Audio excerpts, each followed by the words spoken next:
Samantala, isang grupo naghain ng petisyon sa pagkakatalaga ng ilang miyembro sa Bangsamoro Transition Authority. Ang detalye ng balitang yan ihatid sa atin ni Alegria Galimba.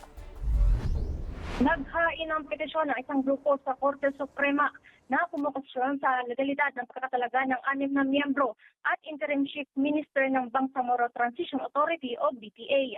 Ayon sa grupong Save Bangsamoro Movement, hindi dapat basta ina-appoint ang mga nasabing posisyon na dapat ay dinadaan sa demokratikong proseso. Dagdag pa ng grupo, ang kanilang paghahain ng petition for certiorari and mandamus ay hindi para sa pansariling interest, kundi upang ipagtanggol ang konstitusyon, ang Bangsamoro Organic Law at integridad ng proseso ng Bangsamoro Transition. Naniniwala rin ang grupo na may constitutional duty ang Korte Suprema na suriin ang mga naturang hakbang at linawin ang saklaw ng kapangyarihan sa loob ng sa pagtatalaga sa loob ng isang transitional government. Binigyan din ng grupo na nakabatay ang Bangsamoro peace process sa legalidad, balanse at pananagutan at anumang paglihis sa mga prinsipyong ito ay nagpapahina sa tiwala ng publiko na posibleng maglagay sa panganib ng buong transisyon.